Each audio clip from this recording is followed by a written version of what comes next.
I like to make videos brief, short, and to the point. Nice to meet you. I'm Simone Vascotto. I'm a founder of a company that's 5 months old.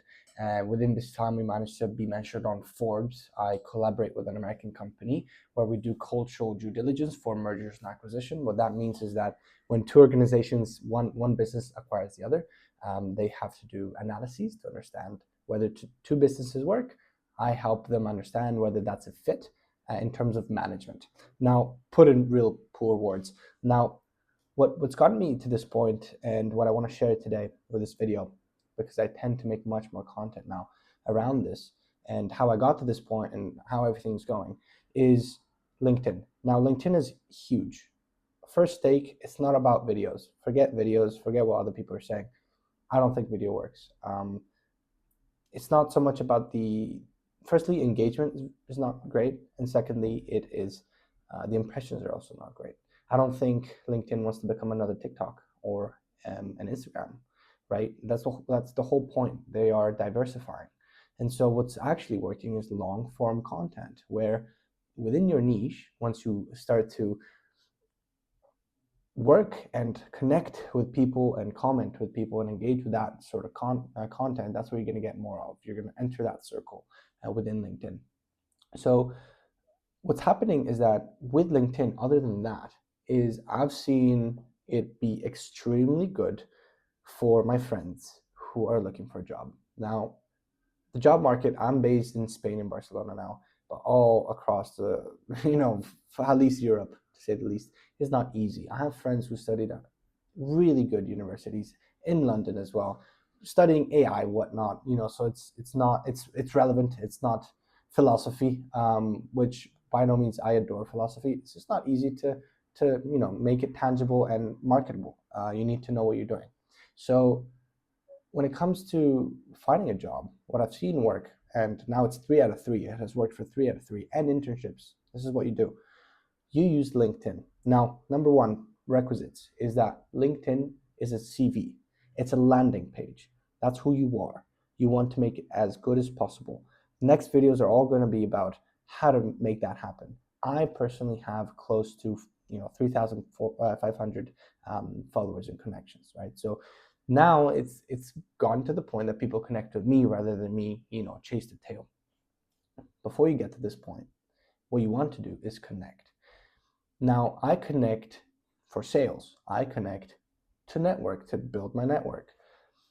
What works is, especially if you have the premium, and the ROI on this is huge because your network is so valuable long term, is you want to connect and send a message, add a note. Reason being, because if you do an in-mail is when you send a direct message without connecting. Most people, from what I've seen personally, ignore it. It's seen more as salesy. It's less personal, right? Because you can also add more text to it. Now, I believe also the free version of LinkedIn, you're able to add a note, but with less characters within the message. I believe 200 characters instead of 300 for the premium. That's an advantage for the premium people who have it. Now, with this, whether you're looking for a job or simply looking to connect, this is what I do. I tell them who I am, how I found them, why I'm reaching out, why I'm contacting them, what I do, the call to action, okay, and thanking them. So you have 1, 2, 3, 4, 5, and six things. You can break it 3 and 3. 6 things you got to do. Number 1, I'll read out to you what I do that honestly I believe by looking at my connections and messages has about an 80% response rate. Dear X, I'm Simone, M&A founder from Italy. I found your profile from the suggested list, and your bio piqued my interest given your work with value creation. Okay, that's the sector. I work with cultural due diligence. That's what I do. I'd love to connect and perhaps share a chat in the future on the topic. Thanks for considering, Simone. That's it. All right. So I've managed to entail all these aspects. Now you could adjust this for work. What I suggest is doing this either way even if they answer to you and tell you, check out the website and see if there's any positions open, do that. But now they at least know you reached out and you have a way to stand out. You have a way to stand out and they can see your CV directly. So if this was for a job, I would look for generally a company I like, right? Because you need some sort of genuine motivation. People perceive it. And so find some sort of angle that you like, or a person. How do you do that? You go on the company page, you go on the people section. With the people section, what you do is that you look for a manager, you look for someone in HR, you look for someone that's middle manager, someone that's up there, okay? Again, your LinkedIn has to be on point. You have to be somewhat active, have a recent post 1 or 2 days before, for instance, that is around that topic that they can see once to go on your profile.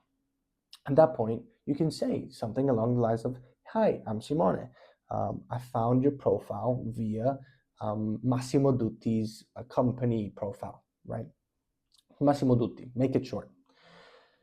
I wanted to reach out, given your your experience, and something that perhaps you look up to. You want to make them feel good. You want to say, which is true, right? Perhaps you generally find something interesting about them.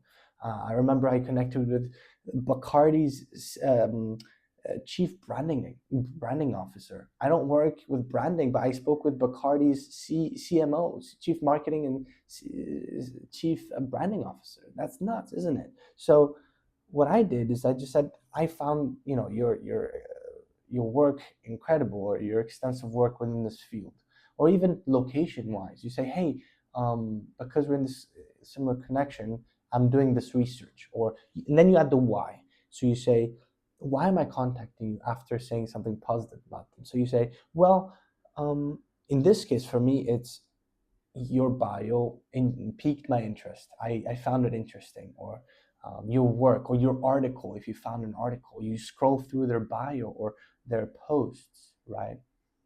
Or even look up their name and see what they did recently. So you use that leverage. And then you say, well, what do you do? In that case, I said, I work with cultural due diligence, right? So just say, hey, I'm currently doing a master's. I'm currently doing an undergrad program in this study, engineering, right? And then you go with a call to action. You can say, given the similar space, I'd love to connect. Or if you want to go more directly, you can say, given the similar space, I'd love to reach out if there's any opportunity for an internship down the line, right? Again, I don't know how concise this can be. I'm just giving you an outline, how to break it down. Again, you need who you are, how you found them, why you're contacting them, what you do, call to action, and thanking them, right? Now, the thanking part, sometimes you don't have space for it, so you can just put your name. If worst comes to worst, you don't put anything. That's it. And you focus on the five. That's what's worked. My friends have gotten internships out of this. They've gone full-time jobs out of this. Okay. It sets you up. It sets you up, but you need a LinkedIn profile to be top notch. With the next videos, I'll break it down how to do that, because that's how I managed to get my company on Forbes within 5 months, connecting with the right people, talking obviously with the right people, and obviously asserting myself at the right moment in the right market. I have headbutted the wall many times before getting to this point. It's not like it was a stroke of luck. It's funny that I can now say that, but it truly was not. But if you're interested in this sort of content, it's to the point. I don't edit, I don't cut. I have a plan that I look at, and I'm going to break it down for you, especially around LinkedIn, around sort of branding, and the experience I'm going through when it comes to having my business and currently scaling my business with interns and then expanding the team in Barcelona, Spain. I'm from Italy. I'm Simone Mascotto. I'm 22, and I'd be more than happy to see you tune in. Cheers.